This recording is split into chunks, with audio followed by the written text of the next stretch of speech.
I shall start presenting. Hello to everyone from Sri Lanka. My research paper is on the dual role of social media and social harmony in a plural society, a Sri Lankan case. So today I shall be presenting an outline of my research paper. Uh, so, um, Moving on to the introduction without much further ado, my introduction will consist of the role of social media in Sri Lanka within its current context, about its operation, accessibility, and trends. So, as you know, social media is nonetheless an unavoidable part in our society now. In the digital age, the role of social media is critical and double-edged. So that means it can be a handy tool in building social capital, but also at the same time a convenient mode of promoting prejudices and hatred in a plural Sri Lanka. So, talking of its operation and accessibility, there are currently 6.2 million Sri Lankans on social media, and more than 50% Sri Lankans access breaking news from social media. And talking of the trends, today the reachability of social media is very much high with compared to the traditional online mediums, and as a result social media is converted as an online news media and overcomes the existing media in digital journalism. So if you look back to 2009, or when Facebook, Instagram, Twitter, they were introduced to the country, Facebook was basically meant for connecting with people, and Twitter, yes, we used to follow celebrities, and Instagram for posting photos. But today it has come to a level where we meet influencers from Instagram and we share messages from WhatsApp. So lots of we access news, breaking news. Through social media apps. So then talking of the context of Sri Lanka is a plural society. Despite the size of the country, we comprise of a multi-ethnic, multi-religious and multi-linguistic community. So as a whole, in South Asia, or whether it be Sri Lanka, we always say unity in diversity, but then there are also complications that come up with this diversity. So this is where social media has today become an addition to the already existing forces, or else the complications that trigger misunderstanding and ultimately violence among social groups. So this is what I shall be talking in my presentation. And then, before moving on to the major part of my presentation, I would like to clarify a few definitions, which is misinformation, disinformation, and hate speech. Because I want to state that particularly I shall be talking of the spread of misinformation, which is false information that is spread regardless of the intent to mislead. But disinformation means false information as about a country's military strength or plans, a government or intelligence agency in a hostile act of tactical political subversion, and it is also used for deliberately misleading or biased information, manipulated narrative of facts, and propaganda. So I believe that misinformation would be the proper word to use right now, because social media is a common platform for everyone. Yes, there should be a right for information, freedom of speech, but then when it is but sometimes it can be spread regardless of the intent, sometimes it can be intentional as well. So so therefore we can go with the word misinformation. Then with hate speech, it shall be understood as covering all forms of expression which spread, incite, promote or justify racial hatred, xenophobia, anti-Semitism, or other forms of hatred based on intolerance, including intolerance expressed by aggressive nationalism and ethnocentrism, which is particularly had been happening in Sri Lanka since the past few years, discrimination and hostility against minorities, migrants, and people of immigrant origin. So moving on to the research objectives, uh, the main objective of my research is to explore the discourse of social media campaigns that attempt to manipulate public opinion in Sri Lanka. Because all of a sudden, when we access different social media apps, whether it be Facebook or Twitter or whatever it is, all of a sudden we see trends of different campaigns, and they start they people start sharing them. Uh, as I said, intentionally or unintentionally, and it reaches out to a lot of people. So, what is this discourse? How do they reach people, and how people attempt to manipulate this public opinion through a simple post or a video? And then the next intention is to identify the motivations behind the spread of misinformation. That is the psychology of fake news. So, like how the way these campaigns work and how they actually convince people. Because before, this is something that even the traditional forms of media could not do, but social media easily does it. So how do they do it? And the best part of the research will be an analysis of the causes, the outcomes, and the many implications that have been left behind until today by taking into weave different cases in the country. So these cases, I shall be taking into account three cases in post-war Sri Lanka that have evolved or rather influenced to enlarge the already existing issues by various radicalized actors in social media. Then finally, I shall provide a few recommendations to combat the spread of fake news and misinformation in post-conflict Sri Lanka. So, what would be the significance of this research? Yes, there are lots of research being conducted on the spread of misinformation, be disinformation, or even fake news. But this research is particularly important because for the past few years after the war, individuals or else group of individuals, they have used social media to incite emotional responses and distract social harmony.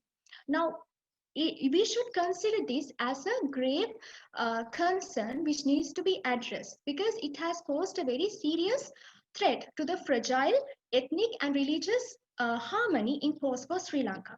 As we know, the wars in Sri Lanka, it began due to these kinds of issues, due to ethnic issues, linguistic issues. So when we are trying to overcome from such a post-war situation, once again, what would happen to the country when these kinds of problems occur?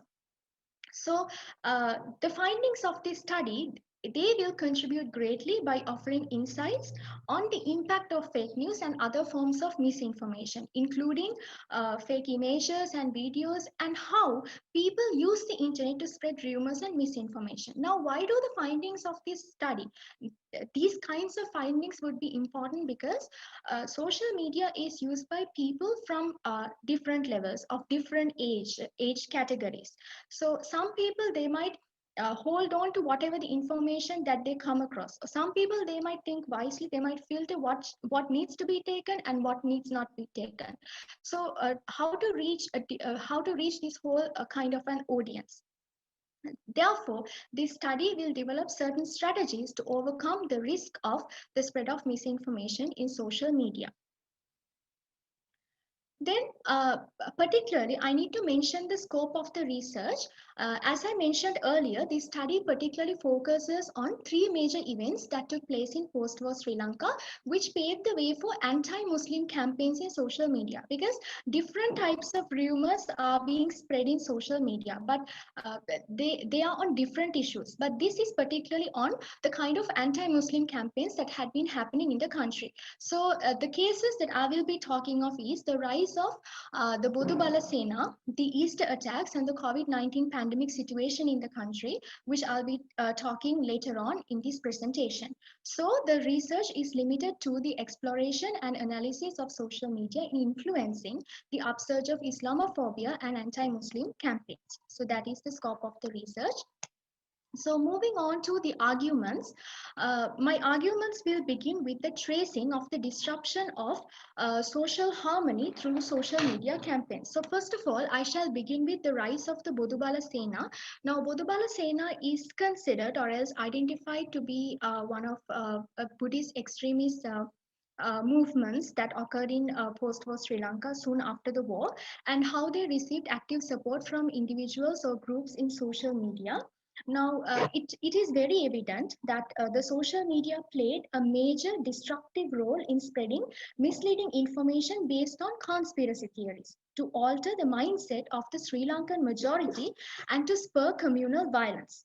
So social media apps such as WhatsApp and Facebook, they were utilized by the conspirators to upsurge violent behavior among the two communities. So all sorts of bizarre rumors. This is actually one of the major incidents that occurred with regards to the spread of misinformation in social media in the country. All sorts of bizarre rumors began to spread online and influence especially the ideology of young adults. As we know, young adults, they have more access to social media, and how they got involved into these kinds of cyber hate. And all these rumors, they were based on the belief that the Sinhalese would lose their majority status in Sri Lanka, and all sorts of conspiracy theories, as I mentioned earlier. So this was what happened, and ultimately it led to a lot of different uprisings in the country, but of course suppressed. And a major action taken by the government was to block social media apps, because all sorts of rumors started spreading. Then, yes, another major event that occurred in 2019, something that was really unexpected, was the Easter attacks, a huge destruction that occurred in the country after the war. Now, this was clearly due to radicalized extremism in the country, and yeah, it occurred due to Islamic radicalization, but then it had its own consequences. Although it occurred at a level due to a group of radicalized extremists, ultimately the blame was put into the whole community, and then once again the upsurge that was suppressed a few years ago, it began to arise again. So this was another event. And then the next event that occurred after the Easter attacks was, yes, the spread of COVID-19 pandemic and a surge in anti-Muslim rumors. Anti-Muslim rumors means the spread of COVID-19 occurred due to yeah, it was a condition that all countries faced. But then several people, they started pointing their fingers at the community, saying that this was a part, or else a plan of their radicalized measures that they took during the Easter attacks. So this also happened during the pandemic situation. So now my research analysis, now this needs a lot of uh, time and space, because my research analysis will contain of the causes. Causes means I shall be particularly focusing on the motivations and the psychology of fake news, which is very important, because what is actually the motivation of people? Do they really want to instigate violence against minorities, or else what is the psychology of this? Because what is the benefit that these people expect from such issues, from the arising of such issues? So this would be a major part of the analysis, and then I shall move on to the outcomes, which needs further research. And then of course the several implications left behind by anti-Muslim campaigns in social media. For example, for example, we can take into account the wearing of the burqa, because most of the people, they were against this, as women cannot be identified, and this was used during the Easter attacks, and people were suspicious. But then ultimately the implications, they were held on the women, because on one hand they culturally they were adopted to a certain way of a dress code, and all of a sudden, due to uh, uh, pressure from the society, they were asked to remove it. So what would be the condition of the women at such an instance? So these are the kinds of implications that I shall be talking of in the research. Then, how do we confront cyber, these uh, how do we confront these types of issues? So mainly what I'm doing with my research is also monitoring and research. Yes, we need to do a lot of monitoring and research, because uh, it's really difficult to find the root of this. It's difficult to find the root causes, because all of a sudden posts start to be shared, and people all of a sudden they discuss about these things, and people embrace these kinds of misinformation. So people can have hotlines and complaint forms when there are suspicious events happening in social media, because it's really difficult to control such a huge platform. And to work with ISPs and the law is really necessary to be enforced in such instances. And of course, people need education, training, and awareness raising.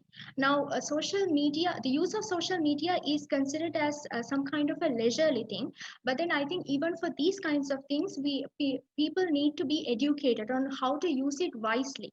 and for awareness raising on what to take and what not to.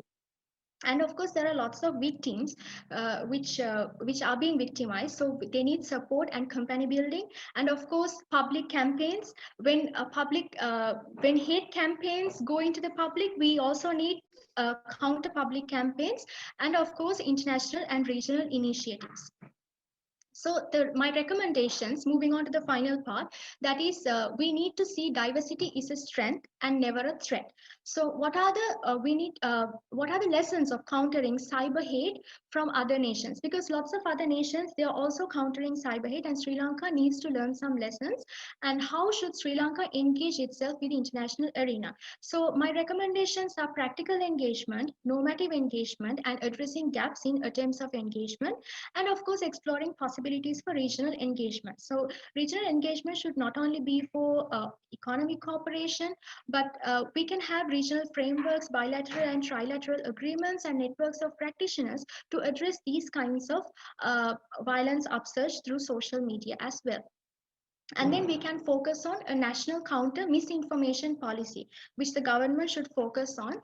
And of course educational reforms, for people to be educated on wise use of social media. And urban planning is really necessary, because it paves the way for people to spend less time on online platforms and to have more physical interaction with people, which is really important in this century. And of course we need active involvement of international organizations to counter the spread of cyber hate, which is necessary as the other reasons that we do. So yeah, that is the end of my presentation, and thank you very much for your patience.